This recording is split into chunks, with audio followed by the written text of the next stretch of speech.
ఆస్తుల కోసం ప్రాణాలు తీసుకుంటారా? ఈ క్రమంలో సొంత అక్కే తన తోబుట్టువులను చంపేసిందా? సొంత అన్న తమ్ముడిని రోజుల వ్యవధిలో చంపేసి ఇప్పటికీ మృతదేహాలు దొరకకుండా చేసిందా?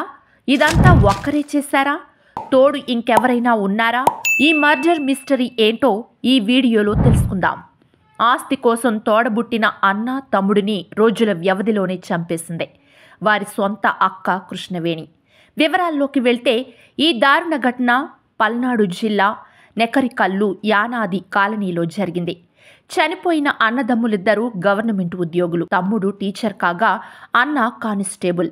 గత నెల నవంబర్ 26న అన్నను హత్య చేసిన కృష్ణవేణి డిసెంబర్ 10న తన తమ్ముడిని కూడా చంపేసింది. ప్రస్తుతం పోలీసుల అదుపులో ఉన్న కృష్ణవేణి నుండి పోలీసులు మరిన్ని వివరాలు రాబడుతున్నారు.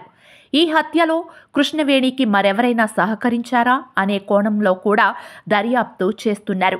వీరి తండ్రి పౌలు రాజు నెకరికల్లు గిరిజన సంక్షేమ పాఠశాలలో ఉపాధ్యాయుడిగా పనిచేస్తూ పక్షవాతం కారణంగా చికిత్స పొందుతూ ఈ ఏడాది జనవరిలో మృతి చెందారు. ఆయన సంతానమే ఈ ముగ్గురికి వివాహం కాగా వారి కాపురాలు సజావుగా సాగడం లేదు. కృష్ణవేణి తన పుట్టింటికి రాగా పౌలు రాజు కోడళ్ళు వాళ్లు పుట్టింటికి వెళ్లిపోయారు. తండ్రికి ప్రభుత్వం నుండి వచ్చే ఆర్థిక ప్రయోజనాలపై దృష్టి పెట్టిన ముగ్గురు గత కొన్ని రోజులుగా ఘర్షణ పడుతున్నారు. తండ్రికి సపర్యలు చేసినందుకు ఆ డబ్బు తనకే దక్కాలని కృష్ణవేణి సోదరులతో గొడవ పడుతుండేది.